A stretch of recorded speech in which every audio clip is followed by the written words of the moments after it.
mogok deh. Seriusan perjalanan kita tuh masih panjang. Aduh. Yaudah kita turun dulu deh. Aku cek dulu motornya. Ya udah. Duh. Mana Wan? Duh, bentar ya.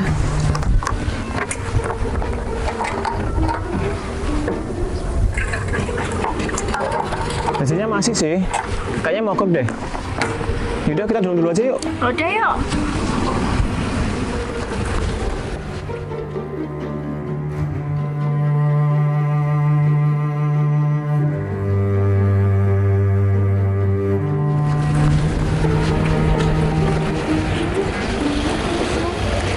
Iya panas. Kenapa motornya sih? Iya pak. Sini. Ini Oh, sini. mogok. Kayaknya akhirnya bermasalah deh pak. Ya silakan parkir di sini. Cari tempat yang teduh ya. Ya terima kasih ya pak. Ya udah. Oke nanti biar sambil dicek. Monggo silakan mampir. Aduh nggak usah Kantor pak. dulu. Malah ngerepotin. Ya enggak apa-apa. Silakan mampir. Sambil istirahat sebentar. Terima kasih ya pak. Ya. Oke, silakan duduk deh. Makasih Kak. Oh iya, kalau boleh tahu adik-adik ini dari mana ya? Kami dari BMKM Selajar Penelitian Sinar Selimido. Kalau boleh tahu, rencana penelitiannya tentang apa ya? mengenai teknologi industri pertanian dan ini Pak, kami sering main dari ya. Di awal perjalanan kami melihat beberapa rumah itu berisinya Pak, tinggalkan dan ada beberapa lahan yang kena air Pak. Itu kira-kira nanti Pak. Oh iya, kalau boleh saya sekilas berikan gambaran tentang Kelurahan Bandengan. Dulu warga Kelurahan Bandengan ini mayoritas adalah pekerjaan petani padi. Kemudian pada tahun 2010 mulai terjadi bencana banjir dan rob. Kemudian air mulai masuk ke lahan persawahan, kemudian masuk ke permukiman. Akhirnya seluruh wilayah Kelurahan Bandengan ini tergenang air rob dengan ketinggian sekitar 10 sampai dengan 40 cm. Jadi untuk mata pencarian petani dan bunga melati sementara tidak bisa mengolah lahannya dikarenakan semua lahan pertanian tergenang oleh air. Wilayah Kelurahan Bandengan ini mulai tahun 2010 sampai dengan tahun 2018 ya 2018-19 itu banjir rob itu hampir setiap hari. Kemudian tahun 2018 mulai dibangun tanggul untuk menahan gelombang air pasang yang ada di sebelah pesisir utara ujung. Kemudian pada tahun 2021 oleh Pak Wali Kota Pekalongan karena melihat di wilayah Kelurahan Bandengan ini banyak tumbuh-tumbuhan tanaman bunga telang, akhirnya untuk Kelurahan Bandengan ini di branding agar bisa menjadi kampung penghasil telang. Nah, mulai dari situ warga berinisiatif untuk mengolah bunga telang tersebut untuk dijadikan teh kering, baik itu untuk dikonsumsi sendiri maupun untuk dijual belikan. Kalau adik-adik senang nanti bisa mencoba minuman bunga telang yang sedang dibuat oleh rekan-rekan yang ada di kelurahan. Kalau bisa itu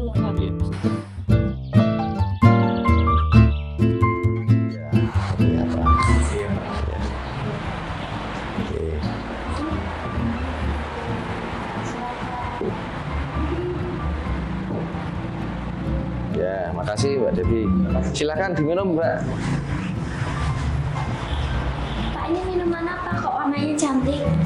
Ini adalah salah satu hasil dari budidaya bunga telang yang dibuat oleh warga Kelurahan Bandengan. Jadi ini udah diproduksi di Kelurahan Bandengan sendiri ya Pak? Ini sudah diproduksi, namanya Kelompok Wanita Telang Kelurahan Bandengan. Kebetulan di sini masih ada warga yang sedang memproses produksi minuman bunga telang kering. Kalau adik-adik berminat silahkan nanti saya antar untuk melihat. Sangat tertarik. Iya.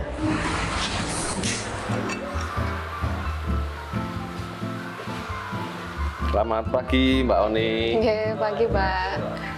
Ini ada adik-adik dari mahasiswa UGM Onje. yang ingin mengetahui bagaimana produksi pengolahan bunga telang kering. Oke, coba Pak. Iya. Monggo, silahkan. Mohon maaf, berhubung saya ada kegiatan di tempat lain, saya tinggal dulu, nanti bisa dibantu sama Mbak Oni yang akan menjelaskan proses produksinya. Ya, Ya, ya. Mari Mbak. oke Pak. Silahkan. Selamat pagi Mbak Oni. Perkenalkan saya Fafa dari Universitas Awan. Jadi kami di sini mau bertanya tentang terkait proses produksi bunga telang yang ada di sini. Ya betul Mbak. Mungkin bisa Mbak dijelaskan Mbak bagaimana proses produksi dari bunga telang kering ini? Oh iya, boleh. Pertama-tama kita harus milih bunganya dulu. Bunga yang kita pilih adalah bunga yang mekar. Jadi kan ada beberapa bunga yang memang menguncup kayak gini. Nah itu kita pilih yang bunga yang mekar. Nah setelah bunga mekar itu kita taruh di tempat dalam ruangan. Dalam ruangan kita sediakan penjaring seperti ini untuk meletakkan bunga telang ini. Jadi kita nanti letakkan tata satu persatu secara sejajar, nggak boleh bertumpuk, nggak boleh terlalu rapat juga, itu soalnya mempengaruhi proses pengeringannya. Setelah itu kita taruh di tempat yang cahayanya agak bersinar, cuman nggak terkena langsung. Setelah itu kita tunggu hingga 1-2 hari, kita lihat dulu 1 hari apakah bunga itu sudah mulai mengering. Nah, kita cek kalau seumpamanya bunga itu sudah mulai mengering, kita langsung ambil. Tapi kalau seumpamanya memang bunga itu belum mengering, kita tunggu sampai hari esok kayak gitu. Nah, untuk setelah bunga itu kering, sebelum bungkusnya kita masukkan dulu ke wadah. Jadi nanti kita masukkan ke wadah, kumpulin dulu. Nanti setelah itu kita masukkan ke dalam plastik seperti ini. Nah, kita pastikan bunga itu benar-benar kering karena mempengaruhi proses kelembapan di dalamnya agar tidak mudah berjamur seperti itu. Oke, berdasarkan penjelasan Mbak, sepertinya proses produksi bunga telang kering ini lumayan sederhana ya Mbak? Iya Mas, kita masih menggunakan peralatan yang seadanya. Jadi untuk saat ini produknya dipasarkan kemana saja ya Mbak? Kalau produk kita biasanya pesanan, jadi bisa lewat WA ataupun lewat dari mulut ke mulut. Nah, dari pesanan itu nanti kita bungkus dan kita kasih label, habis itu kita kasihkan ke orangnya. Andaikan kita pesanannya dari orang itu banyak, nah itu kita simpan dulu, kita masukkan ke kulkas, tapi tetap dipastikan itu tuh kering, jadi jangan sampai lembab dari wadah ataupun dari kulkasnya juga jangan terlalu dingin kayak gitu. Kalau begitu harapan untuk pengembangan produk ini apa ya Mbak? Harapannya sih kami bisa memproduksi yang sesuai standar, bagaimana baiknya untuk prosesnya, terus terkait kemasan juga yang bagus agar tidak mudah berjamur. Terus yang kedua itu bisa dikembangkan melalui teh celup, jadi lebih praktis seperti itu. Wah, menarik sekali Mbak. Menurut saya ada nih potensi untuk pengembangan proses produksi dan pengemasan. Nah, kebetulan kami ini sedang mencari objek penelitian Mbak. Apakah boleh kami meminta sebagian untuk dijadikan sampel penelitian? Silahkan, sampelnya bisa dibawa. Terima kasih Mbak sudah cukup penjelasannya. Dari saya juga sudah cukup Mbak. Terima kasih banyak juga atas sampelnya. Kalau begitu kami berdua pamit dulu Mbak. Kami akan menemui Pak Lurah.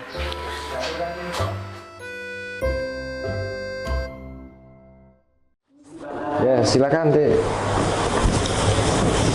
Ya. Gimana ini tadi hasil dari penjelasan produksinya? Apa sudah cukup jelas? Sudah Pak, sudah sangat jelas Pak. Kami sangat tertarik dengan produk bunga telang kering ini.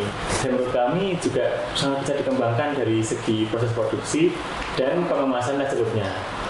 Oh iya Pak, kami mohon izin membawa sampel ini ya Pak untuk kami teliti lebih lanjut di kampus. Oh ya, silakan, silakan. Ya, nanti mudah-mudahan dari hasil penelitian ini bisa lebih meyakinkan warga Bandengan khususnya dan bisa meyakinkan masyarakat luas tentang manfaat minuman dari bunga telang.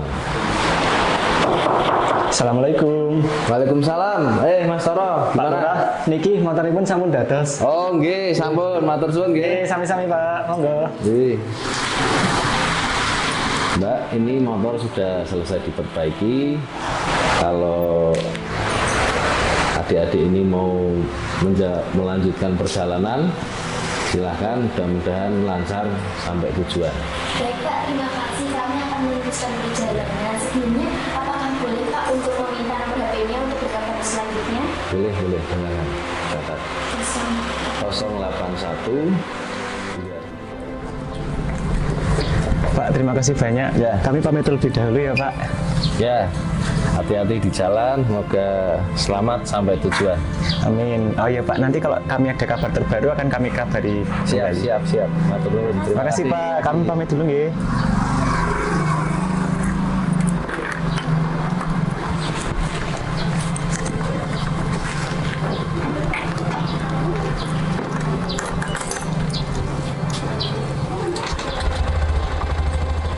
Monggo Pak. Ih.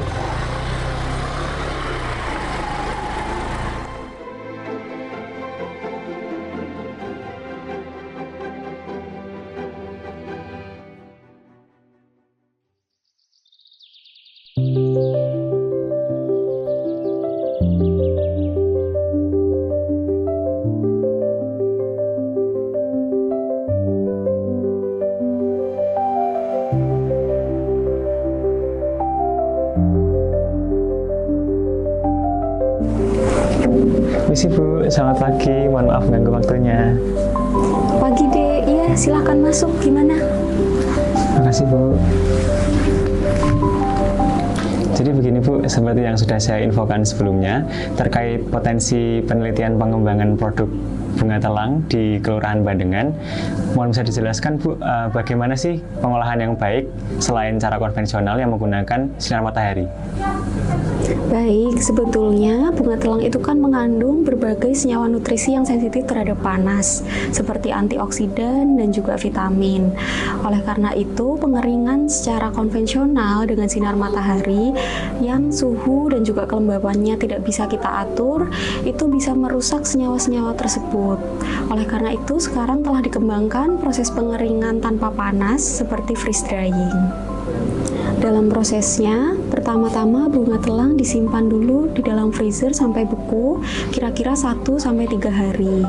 Setelah beku, dimasukkan ke dalam rak yang ada di dalam freeze dryer dan pastikan telah diletakkan secara merata.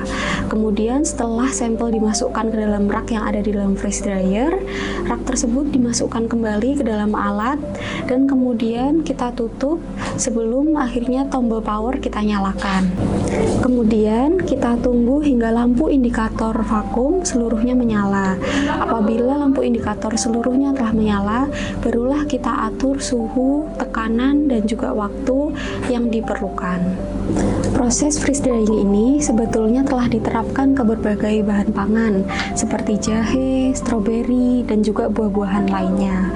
Telah dilakukan juga penerapan freeze drying pada ekstrak bunga telang, yaitu bunga telang yang telah dihaluskan dan kemudian disaring.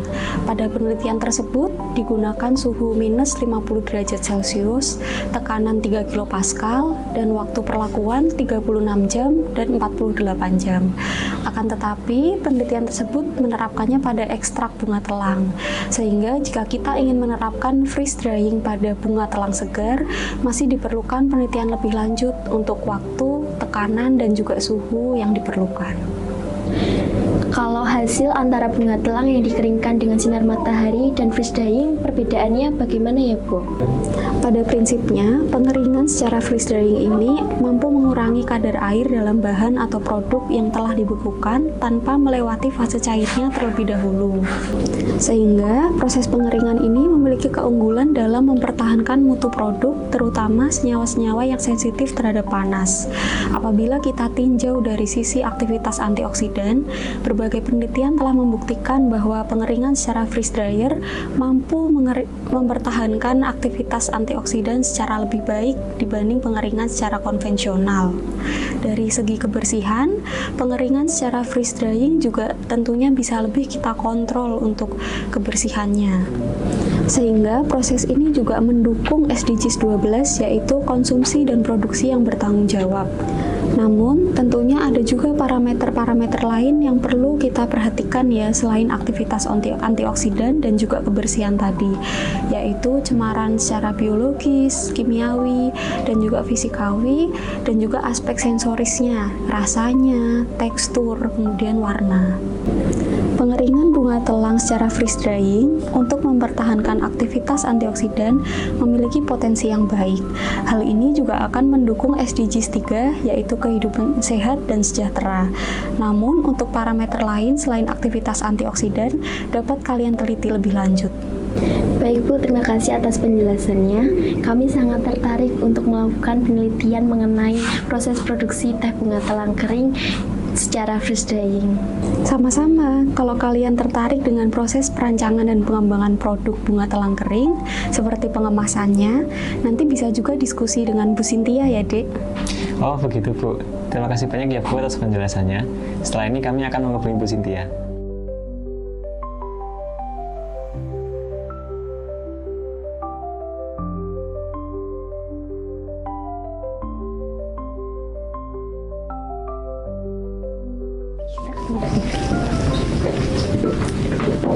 Permisi Bu Cynthia, selamat siang. Iya, selamat siang, Fafa, Awan, silakan duduk.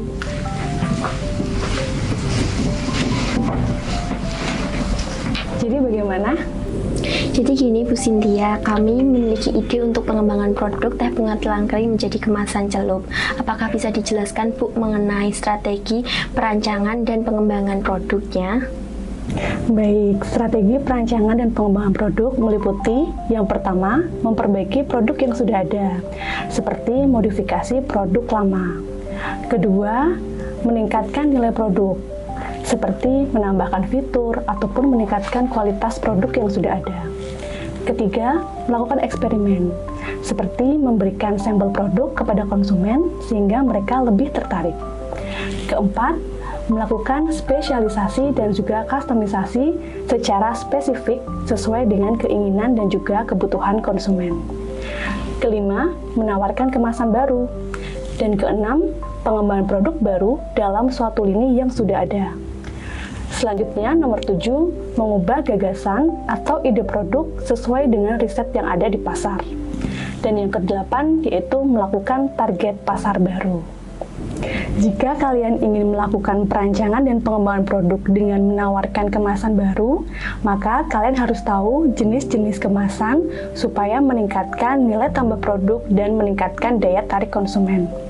Pertama, ada kemasan primer, yakni kemasan yang langsung bersentuhan dengan produk.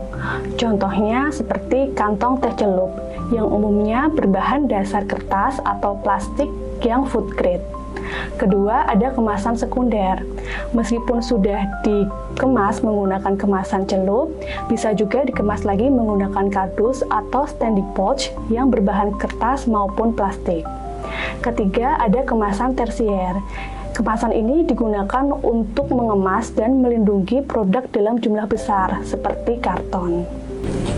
Kalau proses pengemasannya seperti apa ya Bu? Apakah ada contoh produknya? Ini contoh produk bunga telang kering yang sudah dikemas dalam kemasan celup. Untuk UMKM bisa melakukan proses pengemasan yang sederhana. Jadi, produk bunga telang kering yang sudah dilakukan proses pengeringan seperti menggunakan teknologi freeze drying bisa dimasukkan ke dalam kantong teh celup seperti ini. Kemudian bisa dilakukan proses sealing. Nah, selanjutnya bisa ditambahkan plastik ataupun aluminium foil untuk masing-masing kantongnya. Baru setelah itu bisa dimasukkan ke kardus ataupun standing pouch. Selanjutnya bisa ditambahkan juga desain dan juga label yang menarik supaya konsumen tertarik untuk membeli produk kita. Menurut Ibu, apakah produk teh bunga telang kering ini dapat berpotensi dikembangkan di pasar yang lebih luas lagi? Tentu saja deh, apabila produk bunga telang kering dalam kemasan celup ini bisa diproduksi dengan kualitas yang baik dan juga menarik konsumen, maka bisa menjadi produk unggulan dari Kelurahan Bandengan. Diharapkan melalui produk tersebut dapat mewujudkan SDGs 8, yakni pekerjaan yang layak dan juga pertumbuhan ekonomi, khususnya untuk masyarakat di Kelurahan Bandengan. Produksi produk juga harus berstandar sesuai dengan standar produksi produk agro yang bertanggung jawab, sehingga tidak merusak lingkungan, dan juga dapat diteruskan untuk generasi berikutnya. Hal ini sebagai upaya untuk mewujudkan SDGs ke-12, yakni konsumsi dan produksi yang bertanggung jawab. Terima kasih banyak ya Bu atas penjelasannya. Kami sangat tertarik untuk melakukan perancangan dan pengembangan produk bunga telang kering, khususnya produk bunga telang kering dari Kelurahan Bandengan. Mohon bimbingannya ya Bu. Boleh, dengan senang hati. Semoga dapat bermanfaat untuk kalian dan juga warga di Kelurahan Bandengan.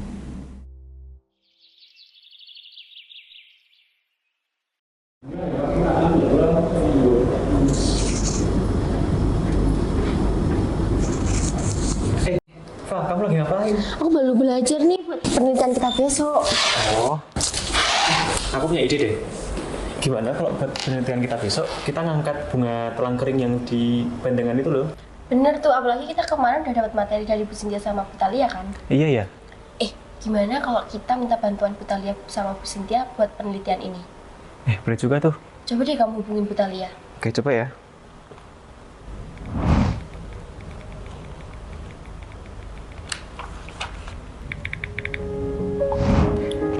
Aku udah dapat jawabannya dari Bu Thalia. Gimana, Wan? Beliau berkenan dan mau membantu kita penelitian di sana. Yaudah, yuk kita persiapan buat kebutuhan besok. Yuk.